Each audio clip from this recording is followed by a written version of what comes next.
Namaste Acharya ji. Welcome. I have a few questions for you, so let's start with the first one. Can you tell us about your early experiences learning yoga under the guidance of your father, your Guru Bharat Bhushan ji, and how that shaped your path towards becoming a yoga expert? Wow. I believe this is a question which is being asked to me so many times, and I always give one answer, and that is मछली के बच्चे को तैरना नहीं सिखाया जाता. You cannot teach a baby fish how to swim because a baby fish will naturally learn how to swim, and that's how our sanskars work. That's how the environment of our home, our house works. That's how what our parents are doing, we naturally learn it. And similarly happened with me.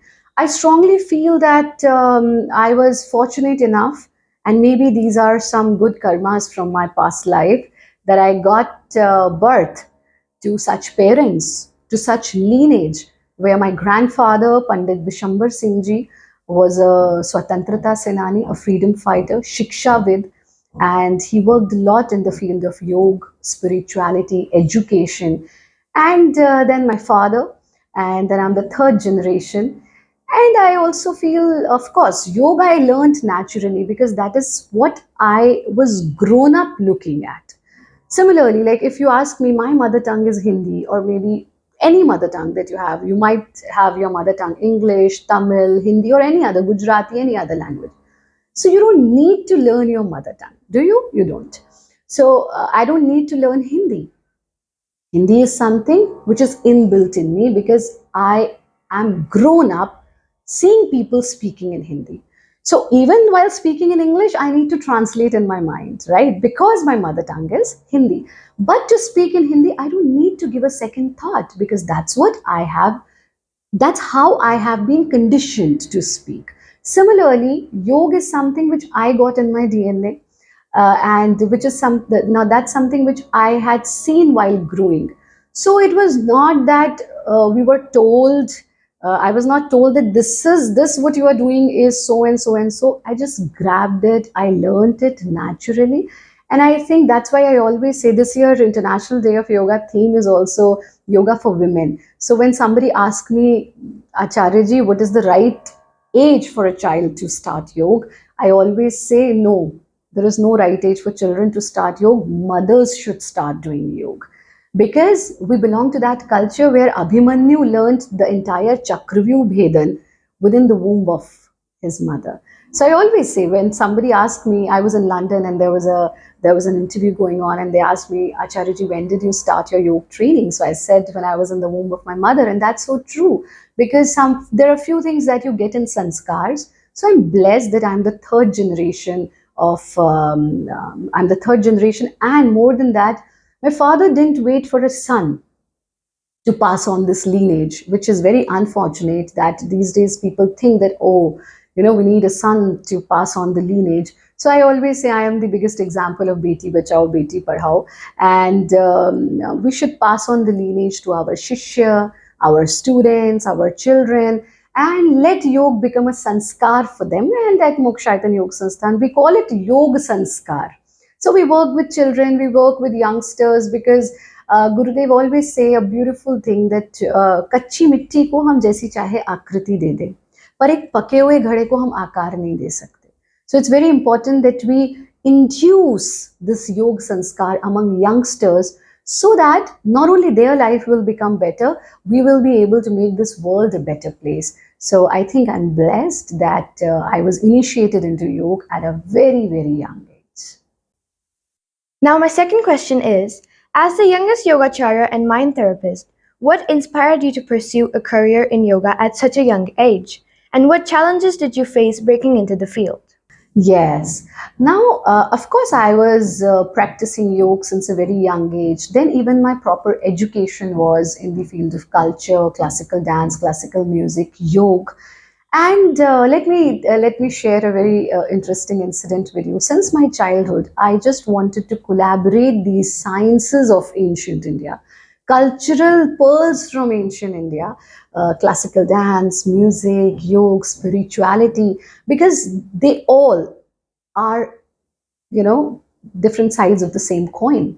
So I also got national scholarship in theatre Rangamanch when I was young, and that was the time when I got proposal from media. So I got many media proposals, and during that time there was a very popular serial. I would not take the name, and one of the biggest media houses they approached me for the lead role. Since my childhood, I used to wake up at 4 in the morning and I used to meditate, and I still do it every single day. So I woke up in the morning, I was very confused what to do. Uh, Biggest media house, lead role, big proposal. So I woke up in the morning at 4 and I was meditating. And I have always seen when you wake up in the morning, you do the right meditation, you get the answers from the universe. That's the most beautiful aspect of yoga. So that was the moment I realized that Paramatma is taking my pariksha, my exam. How firm I am towards my path. So there are so many distractions, but do I get distracted? Or I'm so firm in that one belief, that one thought on which I was grown up, that I have to make this world a better place through yoga, through spirituality, through classical forms. And that was the moment that all my confusions were gone, all my distractions were gone, and I became more focused. Now, your question, that what inspired me, because as a youngest yogacharya, so it was, I was really young at that time when I got, we did this Jago Bharat campaign, Yog, Ise Kehte Hain Yog. And the idea behind that was that when you look at someone of your own kind, of your own age, of your own type, you get inspired. So till that time, there was a misconception about yoga that this is something which has to be done after a certain age. This is something which I have to do after crossing 40s or 50s or 60s. Oh, let me marry my children and then I'll start my journey towards yoga. Oh, let me finish my exams and then I'll start my journey towards yoga. So people had this perception in their mind that yoga is something which is for old aged people rather than youngsters. Oh, youngsters should go and do different kinds of Pilates, Zumba, gym, or whatsoever. So that was the idea behind this youngest yogacharya thing, that when you will see someone like you get inspired.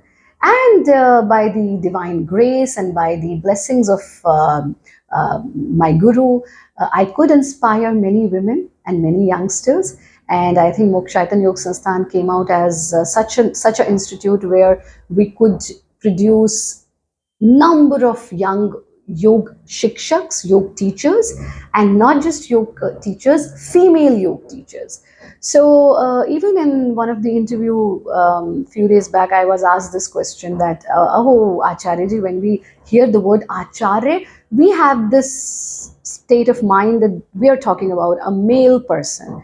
So look at this, how we are so biased about, we are so discriminated about gender even.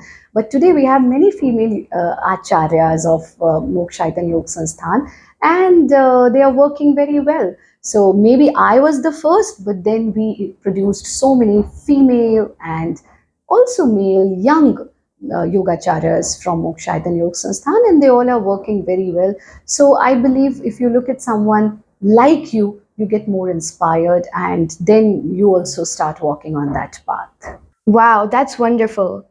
You have traveled extensively and conducted yoga sessions in various countries.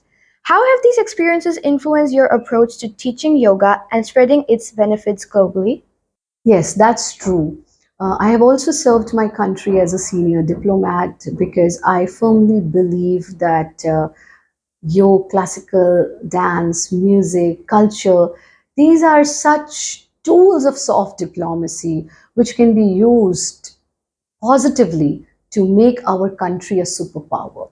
And present government is doing a lot for that, because since I have worked very closely with present government, and in previous times also I had worked, but especially this time I see immense change. So when I started traveling abroad, and when I saw people being so crazy about yoga, I still remember there was an international conference. So I was I went to a country and then we invited those people to India. So there were so many yoga gurus from different corners of the world. So there was a yoga teacher from Germany. She came here and we were having this conference, and she said, I'm very grateful to Mokshaitan Yoga Sansthan for organizing this event, and so and so and so. And she said, you know, when I was coming to India, that was the first time she came to India. And she said, when I was coming to India, I had this perception and this image in my mind that I'm going to get down off my plane and I will see everyone doing yoga. So we laughed. But then she said, but things were really different. Because I have seen people very, very crazy for yoga in my country. But when I visited India, I thought everybody will be doing yoga. But no, I could not see that. So that was a very important point that touched my heart. And then, other than that, I went to Iceland. So it was for the first time that a classical dance performance happened at Iceland, and I was fortunate enough to be the one to perform in front of the our then President of India, Kalam Sahab, and then the President of Iceland. Reykjavik is the capital where this program happened, and there was an escort who was given to me, and he was taking me to different places in Iceland, and he said, which language do you speak in India? So I said, we speak so many languages. So he said, generally, like, you speak in Hindi? I said, yeah, I speak in Hindi. So most of the Indians who come here, the majority of Indians speak in Hindi. I said, yeah, majority of Indians speak in Hindi, but we have different states, different languages. He said, that's fine. So he said one thing. He said, I can understand all your Hindi. What kind of Hindi do you speak? I said, why? So he said, you speak few words in Hindi and then 4 lines in English, then few words in Hindi, 4 lines in English. I can understand all your Hindi. So that was the moment, again, I realized that not just the language. I'm not saying you speak in Hindi or you speak in Tamil or you speak in Telugu, you speak in English, whichever language you're speaking, speak pure language. Similarly, whichever ancient science you are doing, whether you're doing classical dance, whether you are doing yoga, whether you are doing music, do it in purity, you know. But we have just mixed, I call it mix and match. So I call it choreography. So I always say choreography has become a choreography. So we have somehow mixed up so many things all together. So it's very, very important that we maintain the purity of a particular science or a particular art which comes from ancient India. That was the moment we realized that we need to bring Bharat Yoga in picture. So when I say Bharat Yoga, Bharat is the name given to our country much before India. We were not known as India that time, we were known as Bharat. So it was long back in 1973 that Gurudev had this vision, Swami Bharat Bhushanji, that the way yoga is being divided into so many parts, Falana Yoga, Dimaka Yoga, Nude Yoga, Iron Yoga, this yoga, that yoga, and nowadays too, we are seeing beer yoga and so many such kinds of yogas which don't even go with the yoga philosophy. So there will be a time when people need to look at the classical and traditional aspect of yoga with a scientific and spiritual approach. So there, in 1973, he established Bharat Yoga. Now, when we say Bharat Yoga, there are so many practices which are being included along with the traditional and classical practices. So, Mokshaitan Yoga Sansthan is not just a training institute, but also a research center. So, Gurudev did research on several aspects of yoga. So, yoga gatis were developed. Bharat Yoga Panchatattva Kriya was developed. Bharat Yoga Gharshan Kriya was developed. Now, so I see many people making videos on Gharshan Kriya, and the most interesting part is they make a video on Gharshan Kriya saying Bharat Yoga Gharshan Kriya. So nowadays it's like copy and paste going on. But still we feel that at least people are becoming aware of these things. So then we have Bharat Yoga special meditations, because every moment, kshane kshane yannavatam upeti tadev rupene ramaniyataya. So every second your body is changing. Similarly, your problems are changing. Similarly, your diseases are changing. So with the traditional and classical approach, we have joined the spiritual and scientific approach to it, developing so many new things. But when we teach, We tell them that this is a traditional practice, this is a contemporary practice. And we also ask our teachers to tell others that this is a contemporary practice, this is a traditional practice, so that the original form of yoga shall not be distorted, shall not be, वो भंग नहीं होना चाहिए. So this way, after visiting so many countries, we realized that we need to keep alive the philosophy of yoga. We need to keep alive the traditions of yoga. We need to keep alive the classical aspects of yoga, and we need to keep alive the real Bharat Yoga. Since you have also served as a senior diplomat, could you share some insights into scientific benefits of yoga that you discovered at a young age and how these insights inform your teaching and practice? Yes, of course. You must have noticed during this entire interview, I used one word repeatedly: ancient science of India, ancient science of Bharat. So I believe yoga is, of course, yoga is science, yoga is spirituality. And there was a very popular show of mine also where from the Indian culture, insights to Indian culture, we discussed about the scientific aspect of everything we do in Bharat and Bharatiya Sanskriti, Indian culture. So yoga is scientific. Yoga is not a miracle. And if somebody says so, that's the biggest mistake. But this is also true that science is evolving. Science, what is science? They look at something, they experiment on that, and then they prove it. But to do the experiment, first that thing needs to exist. So there are so many dimensions which are still unexplored by the modern scientists. But that doesn't mean that our rishis and our saints, who were scientists of their time, who were scientists of their era, they were unaware of that. So there are so many dimensions which still needs to be explored by the modern science, but in yogic culture, we follow that. And then there is a very popular saying, pratyaksham kim pramanam. Pratyaksha ko praman ki avashyakta nahi hai. So when you look at the results yourself, you don't need any evidence for that because that's so visible. So if I look at my own life, I had been a topper throughout my life. I have done so many things in my life. So I was a gold medalist from National Institute of Kathak. I became one of the youngest diplomats. I worked on the similarities between classical dance and music. I worked as a media person. I worked as the youngest yogacharya. I worked as an administrator. I worked as an artist. I worked as a cultural philosopher. I have authored so many books. So when people say, how is it possible that you had been best? I am a mother, I am a wife, I am a daughter, I am a guru. So people say you wear so many hats. Now this is possible only and only because I live a yogic lifestyle. Otherwise, there are so many people who can't even fulfill one responsibility in their life. And I think I have fulfilled all my responsibilities well. And the reason is only and only yoga is there in my roots. So I think yoga, the basic definition itself says now, yoga karma su kaushalam. So whatever I do, I try to do it perfectly. Why? Because I have that focus, that strength, that science of yoga with me. So if you talk about yoga and science, yoga is science. If you talk about yoga and spirituality, I would say yoga is spirituality. Today I'm surprised when people say, oh, yoga guru, matlab kasrat guru. No, yoga is not just exercise. Yoga is not just mere set of physical exercises, not mere set of respiratory practices, not mere set of meditations. It is a complete lifestyle. So I always say, see, what is the basic definition of yoga? Sanyogo yogityukto jivatma paramatmano. Joining your personal soul to universal is yoga.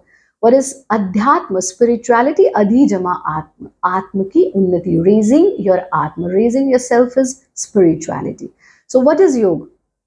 Journey from personal soul to universal. You are raising yourself every second, every moment, and in a very systematic way. Similarly, you're raising yourself in spirituality. So yoga is spirituality. There is nothing other than yoga is spirituality. You have to become a yogi to be spiritual, and yoga is science. Now let's come to the Bharat Yoga tradition of yoga. Can you elaborate it a little bit more and share your insights on Bharat Yoga tradition? Yes, of course. Bharat Yoga, given by Gurudev Swami Bharat Bhushanji. So it was back in 1973, as I said in the earlier answer also.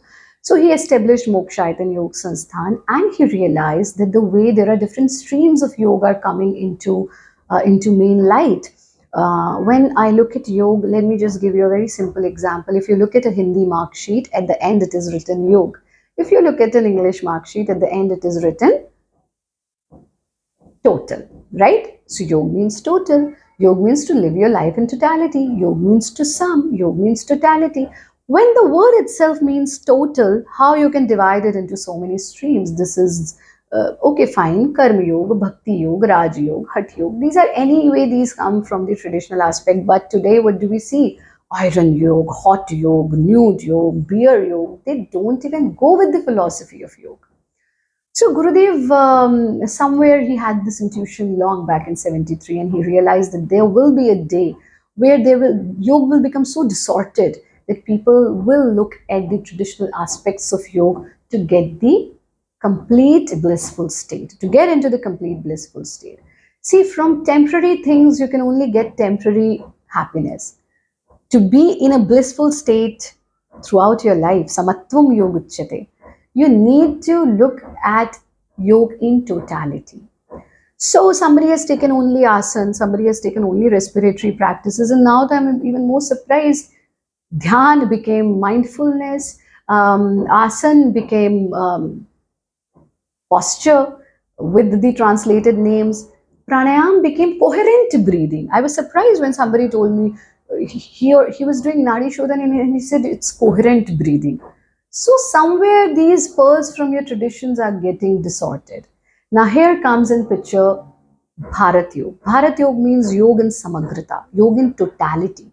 So in 1973, Gurudev established it to restore, to promote and propagate the traditional and classical aspects of yoga, where bhakti is also included, gyan is also included, where raj is included, hat is included, where karma is also included, and then becomes the entire Bharat Yoga.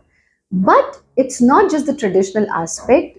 With time, because your body is changing with time, your problems are also changing with time. So he developed such practices which can give benefit to many people within the parameters of yoga. So Bharat Yoga Gatis got developed. Bharat Yoga Panch Tattva Kriya, Bharat Yoga Virechan Gati, Bharat Yoga Gharshan Kriya got developed. Then different story meditations, Sthul Dhyan, Atma Darshan Dhyan, so many meditation techniques were developed in Bharat Yoga tradition. And today we have developed thousands of Bharat Yoga teachers. We have given Bharat Yoga teachers to the world who are working selflessly to benefit humanity at large. So this Bharat Yoga tradition is something which unites the different aspects of yoga altogether. And I would just say traditional and classical yoga from Bharat, the motherland of yoga science, with a more spiritual and scientific approach given by Gurudev Swami Bharat Bhushanji to the world is Bharat Yoga. And today world has accepted it with broader hands, broader hearts and broader heads. And we are working towards making this world a better place through this tradition. Wow, you are not only a legendary yoga guru, but also a cultural philosopher and a Kathak exponent. How do you integrate elements of dance and artistic expressions into your yoga sessions? Yes, I have also worked as a senior diplomat, and my expertise when I was a student was on the similarities between classical dance and yoga, and therapeutic elements of yoga and classical dance. So there are so many, so many. I always say I am a blessed one because Praneta of yoga is Mahadev, Bhagwan Shiv, and Praneta of Nritya, classical dance. Nritya dance is also Bhagwan Shiv. So that's why he's called Nataraj as well as Yogiraj. So I am blessed with his blessings that I have got both with me, the Nataraj aspect and the Yogiraj aspect. And they are not different, they are very similar to each other. Just look at this mudra. When this mudra comes here, it becomes a mudra of Nritya. When it comes here, it becomes a mudra of Yoga. Similarly, there are Navaras. So 8 basic expressions and emotions, which leads us towards the ninth one, which is Shant, the peace. And here we have 8 limbs of yoga: yam, niyam, asana, pranayam, pratyahara, dharana, dhyan, samadhi, and it takes us towards the ultimate peace, shanti. So I always say either you learn to rest in peace or God will rest you in peace, you know. So we need to learn to be in a peaceful state, and that's what we do through yoga. Then there is complete control over body. So in Nritya we call it karanas. In yoga philosophy, we call it asanas, then mudras, hand gestures, then expressions, emotions, control over your, and even your diseases are related to your emotional health. We feel, oh, somebody has got sugar, diabetes. But why they have got sugar is because of these secretions from the pituitary gland. Now, why they are not getting proper secretions from the pituitary gland, or why they are disturbed, because of their emotional health.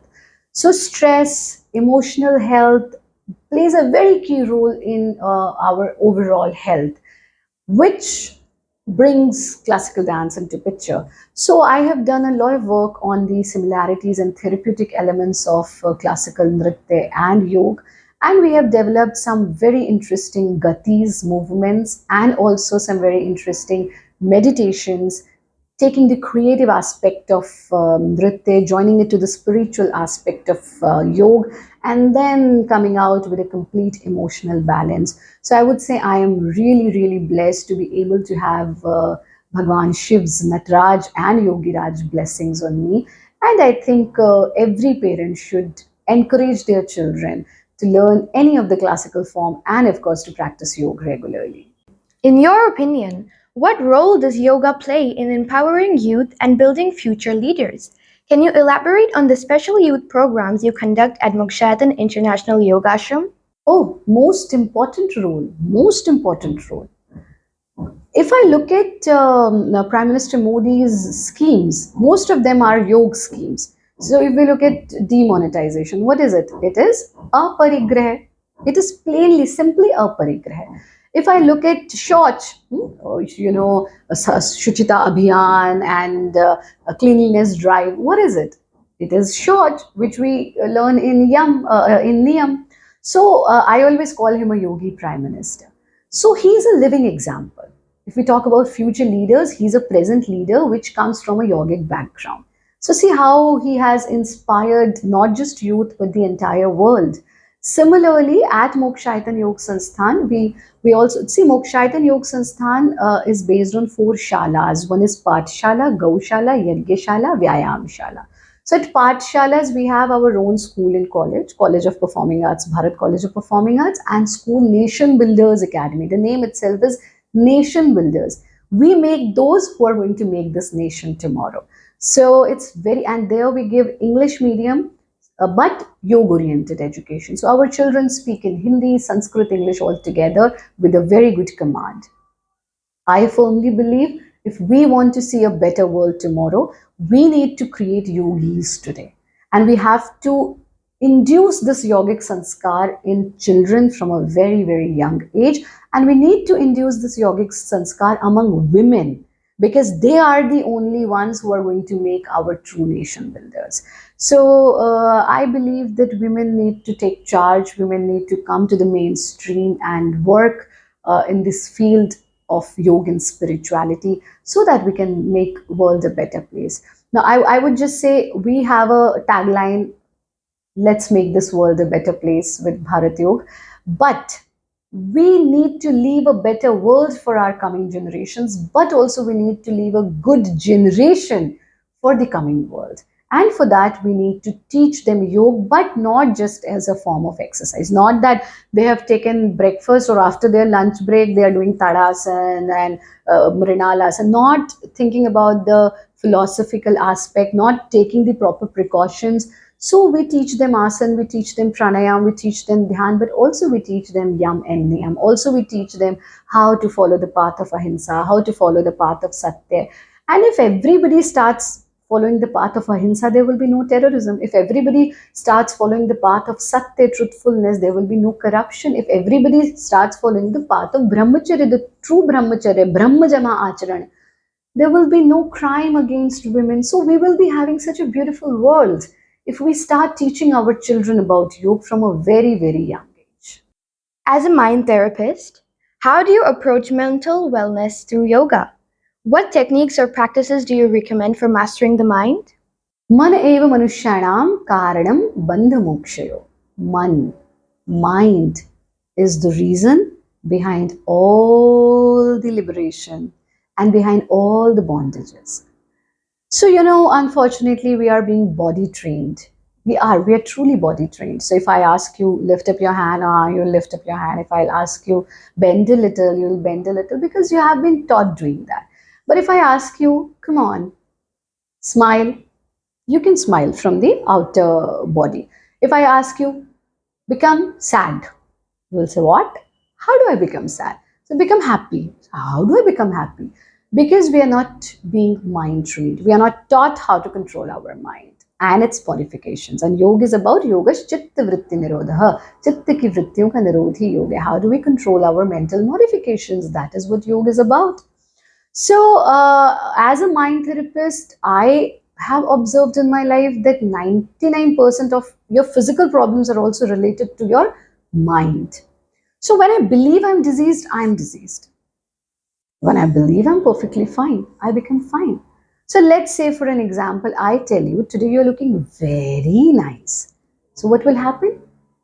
You will go into the mirror and you say, Guruma said I'm looking nice, that means I'm looking nice.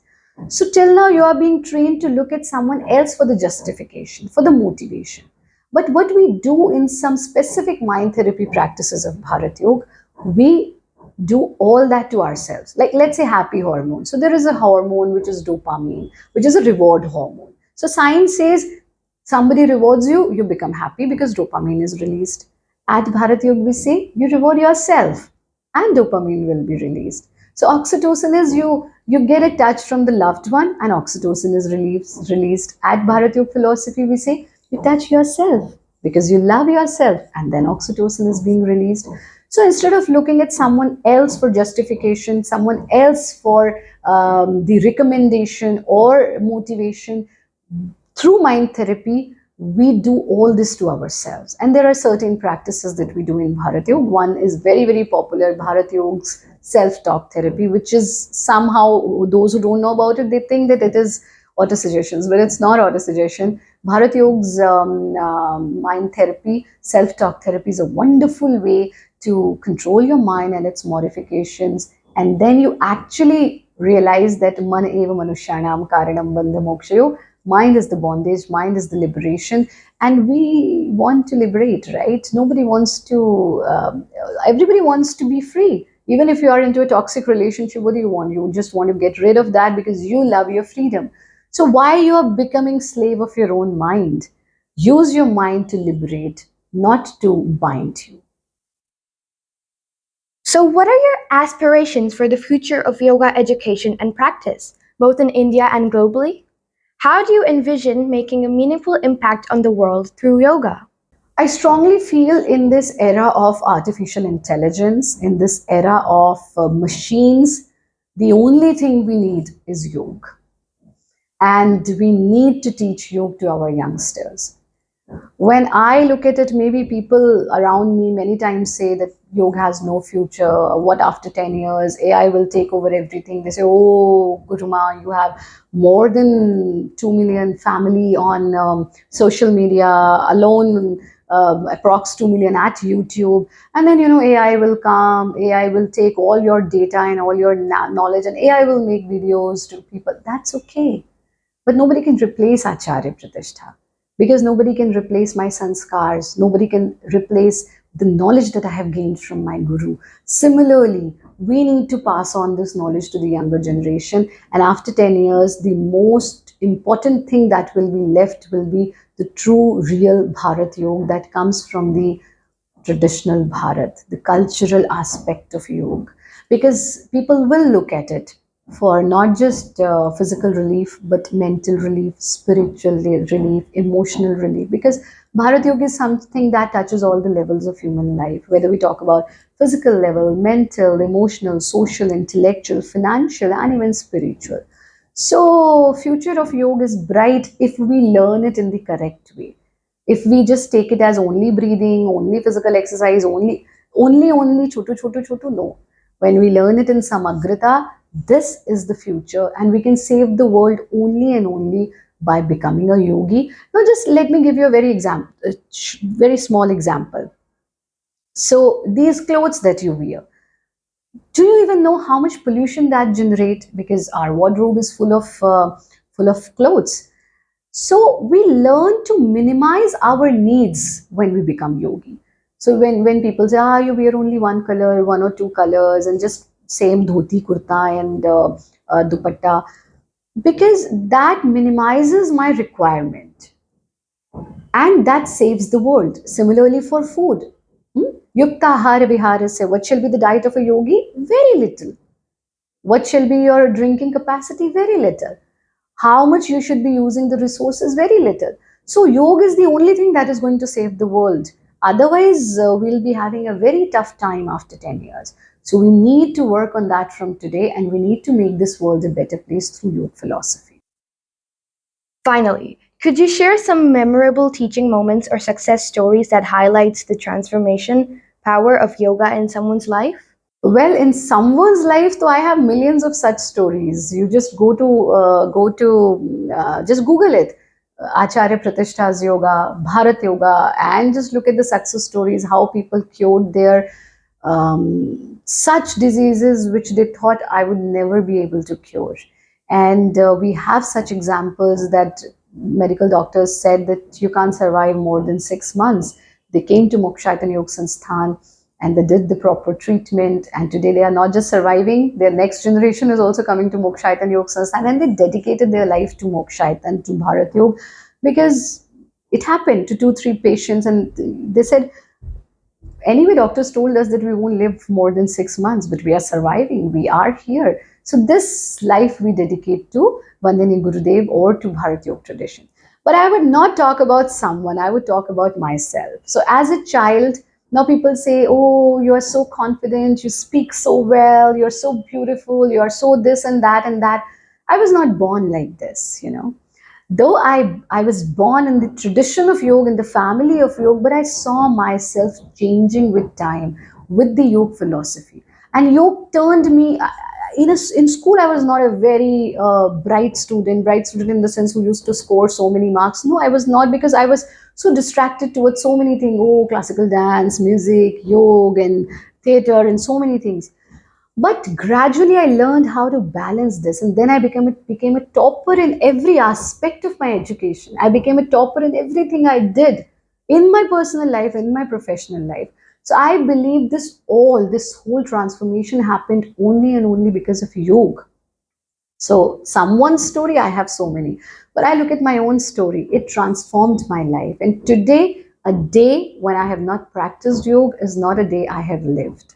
So I share this with all my students and my disciples. Never quit sadhana.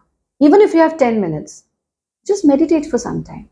You have 5 minutes, do pranayam for some time. You're traveling, do something while traveling.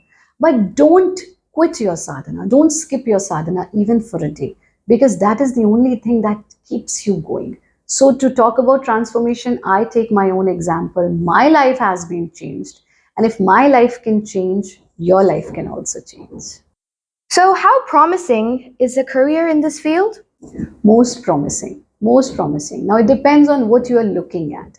Always remember, if you will run behind something, that thing will always be ahead of you. So if you're running behind money, paisa chahiye, paisa chahiye, paisa chahiye, so paisa is always ahead of you. You will keep running. Even in relationships, I always say this to youngsters, sometimes you like someone and you're just running behind that person. So that person will run more far away from you. No, don't do this mistake. When you talk about promising career, focus on your work. Focus on your work. Don't work for money. Don't work for fame. Don't work for attaining something. Just work. What I have learned from my guru, I have to spread it. I have to promote it. I have to propagate it. And trust me, when you will just work, money will follow. Yash, fame will follow. Whatever you want will follow you. And more than that, you will get an inner satisfaction. So if you talk about how promising this career is, most promising, because this is the only thing, if done in the right way, as I told you just now, this is the only thing that's going to give you health, that's going to give you wealth, that's going to give you fame, that's going to give you satisfaction, contentment. So be a yogi. What message do you have for the youth who are interested in entering this field? Do not wait.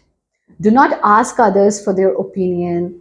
Just remember one thing: this is a science, this is an art which can give you whatever you want. So I'll just wind up with a very beautiful incident from my own life. There are three. These days, all the yoga people you see, somewhere they have learned directly, indirectly from Gurudev Swami Bharat Bhushanji. And that's the reason he was the first yogi to receive Padma Award in the field of yoga back in 90s. And it was not an achievement for him because he got first Padma Award, but because of him, the Yoga Vidya got the first Padma Award. So he always says that was my biggest achievement. Now all the yogis that you see today have somewhere directly, indirectly learned from him. And when I was very, very small, it was Guru Purnima and three very popular yoga people from yoga field. I would not take names. So they were there. They were very young that time, and they were just on Guru Purnima. All shishyas come from different corners of the world, and they were sitting in front of Gurudev, and they said, "What yoga has given to us?" So Gurudev said a beautiful thing. He said, "Yoga will give you whatever you want from yoga, but you have to decide what do you want." So you want money, it will give you money. You want fame, it will give you fame. You want contentment, santosh, it will give you contentment, but you have to decide what you want. And among these three, one is very rich today, one is very famous today, and one is really contented today. And I will add to it, and if you want a balance of three, it will give you that also. So I look at my example. You have enough. What Paramatma can, what more I can ask from Paramatma? For wealth, for fame, and the contentment I have. So if you want to have balance of three, start. If you want to have anyone, start. Do not wait. Start your journey towards becoming a yogi, because until and unless you will not become a yogi, not just because you want to teach. There are many people who say we don't want to become yoga teachers. Shall we also do yoga teacher training? I always say 200 hours of yoga instructor course of Bharat Yoga everybody should do. Go to the nearest center of Bharat Yoga, do it from there, or join our online courses from the comfort zone of your home. But you do it because in these 200 hours, your concept about life, your concept about living, your perception about life will be changed, and you will be a changed person. You will know how to heal your body, mind, and soul, and you will know the pearls from this ancient science. So whether you want to become a teacher or not, whatever you want to become, you can become perfect in that only and only by becoming a yogi. Yogi bane, upyogi bane, sahayogi bane, nirogi bane. Thank you, Acharyaji, for this wonderful and insightful conversation. I'm really grateful to you for joining us today.